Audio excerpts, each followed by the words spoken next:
होता है जो आपको ग्राउंड से अर्थिंग करानी है तो ये आप नट को खोल के यहाँ पे अपना वायर लगा के यहाँ पे आप अर्थिंग करा सकते हैं।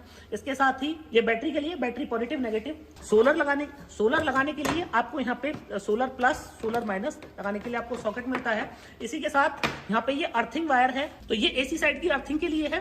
तो अभी मैं अर्थिंग वायर भी लगवा देता हूँ इसमें, और बैटरी जो है वो बैटरी के टर्मिनल भी और बैटरी भी मैं इसमें कनेक्ट करा देता हूँ।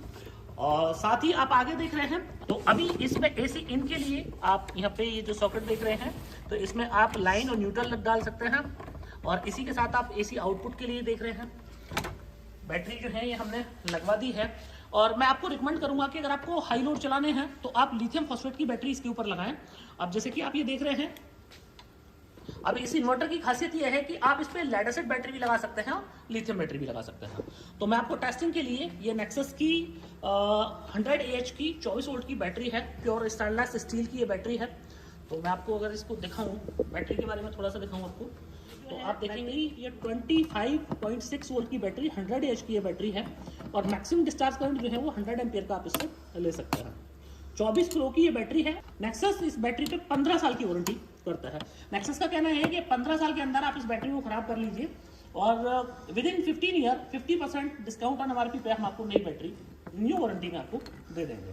स्टेनलेस स्टील की ये बैटरी आप लुक देखें, एक प्रीमियम क्लास का लुक देती है। और चूंकि बैटरी की लाइफ बहुत ज़्यादा है तो इसीलिए स्टेनलेस स्टील में इस बैटरी को बनाया गया है। तो इस तरह अगर आपको लिथियम बैटरी रखनी है तो लिथियम बैटरी को आप इस तरह से जो है वो कनेक्ट कर सकते हैं। तो सबसे पहले आपको इन्वर्टर में जो है वो अर्थिंग कर लेनी है। इस इन्वर्टर के लिए आपको प्रिकॉशन ये है कि एक न्यूट्रल वायर जो है वो जरूर आपके घर पे होना चाहिए और अर्थिंग जो है वो मैंडेटरी है। इसी के साथ आप एसी साइड में, चूंकि इन्वर्टर जो है वो ट्रांसफॉर्मर लेस टेक्नोलॉजी से बना हुआ है तो आपको वोल्टेज आपके फ्लक्चुएशंस नहीं होने चाहिए। तो उसको कंट्रोल करने के लिए आप सर्ज प्रोटेक्शन डिवाइस तो इनबिल्ट इसके अंदर है। आप उसके अंदर ACDB जो है का आप यूज कर सकते हैं और वोल्टेज AVR का भी आप यूज कर सकते हैं, ऑटोमेटिक वोल्टेज रेगुलेटर का भी यूज कर सकते हैं। मतलब कि जो आपकी इनपुट सप्लाई इन्वर्टर में आनी चाहिए वो थ्रू AVR आनी चाहिए। तो फ्रेंड्स ये AC आउटपुट जो है ये लोड टेस्टिंग के लिए हमने ये वायर जो है ये लगवा दिए हैं इन्वर्टर में। तो अभी आपको लोड टेस्टिंग करके इसकी दिखाएंगे कि कितना ये इन्वर्टर जो है पावरफुल है और क्या क्या फीचर्स जो हैं आपको इस इन्वर्टर को देखने को मिलते हैं। मैं बैटरी डिस्प्ले इसकी ऑन कर देता हूं। तो आपको पहले ये करना है कि आपको बैटरी की MCV जो है वो ऑन कर देनी है। तो बैटरी की आप MCV जब ऑन करेंगे उसके बाद में आपको जो है अपना इन्वर्टर के लिए जो स्विच है ऑन ऑफ का उससे आपको ऑन ऑफ करना है। तो ये स्विच आप देख रहे हैं साइड में। तो जैसे ही आप इन्वर्टर ऑन करेंगे तो वैसे ही आपके पास एक ग्रीन कलर का एक ब्यूटीफुल डिस्प्ले जो है वो आपको देखने को यहाँ पे मिल जाएगा। तो डिस्प्ले में आप देख रहे हैं ग्रीन कलर का ब्यूटीफुल ग्राफिकल डिस्प्ले। तो सारे पैरामीटर्स आपको देखने को मिलते हैं। बैटरी के वोल्टेज दिखा रहा है, ये आप देखें, ये बैटरी वोल्टेज आपका 26.8 बैटरी करंट वोल्टेज है। बैटरी के अंदर यहाँ पे अगर लोड देखें हम तो लोड जो है अभी 0 वाट।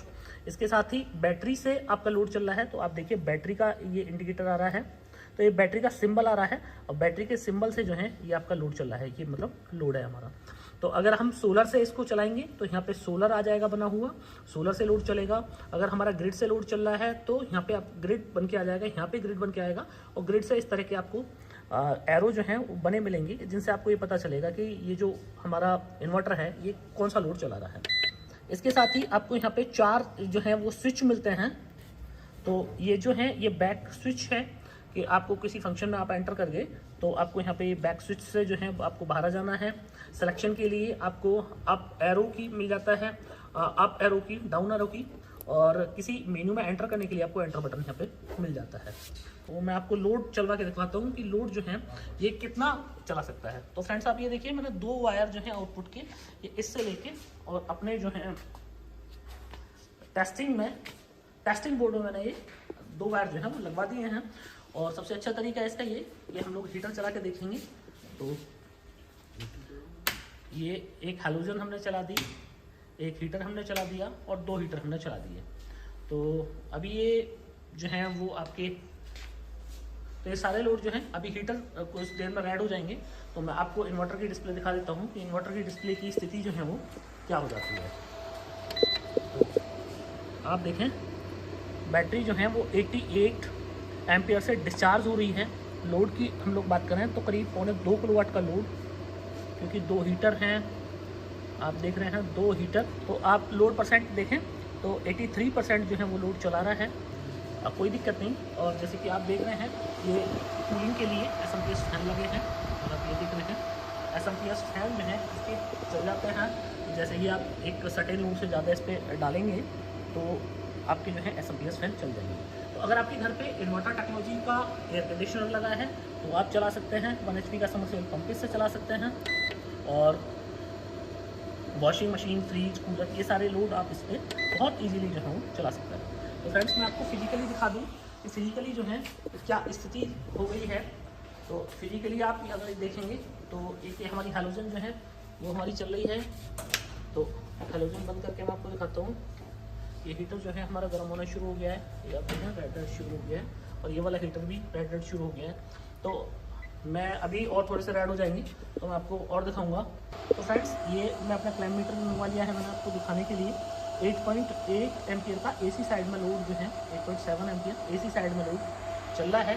और अब मैं आपको डिस्प्ले में दिखाऊं तो डिस्प्ले में भी आप देख रहे हैं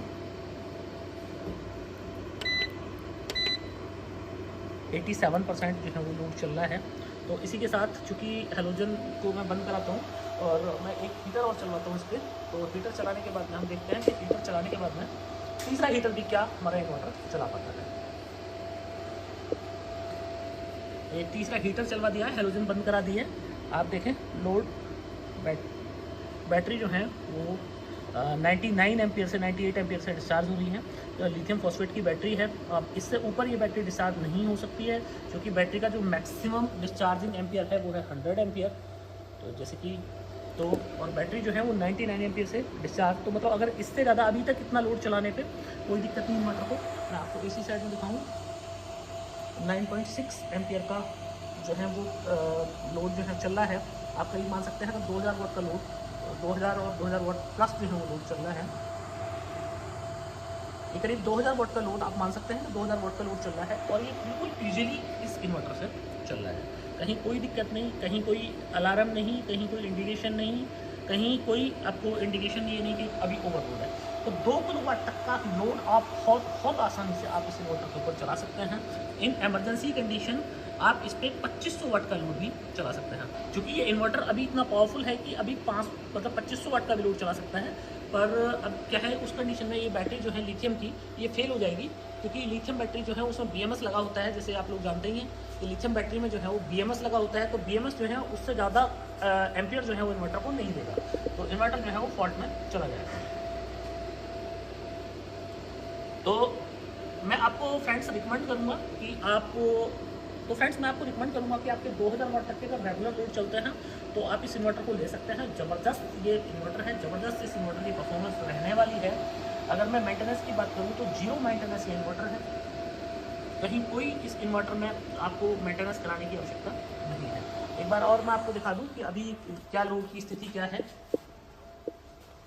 तो आप देखें ये जो है, तो फ्रेंड्स एक हीटर हमारा ये चल रहा है, दूसरा हीटर जो है हमारा ये चल रहा है, और ये तीसरा हीटर भी मैंने शुरू करा दिया है। अभी इसके ये भी जो है वो अभी रेड होना शुरू हो जाएगा। तो ये 3 हीटर जो है वो हमारे कंटिन्यू हमारे इन्वर्टर पे चल रहे हैं। तो मतलब एक लाजवाब इन्वर्टर आप इसको बोल सकते हैं। और लाजवाब के साथ ही ये इन्वर्टर में सबसे अच्छी बात कि आपको मात्र 2 बैटरी पे इतना लोड आप चला पा रहे हैं। अब 2 बैटरी पे अगर आप इतना लोड चलाना चाहते हैं तो इससे बेस्ट इन्वर्टर आपके लिए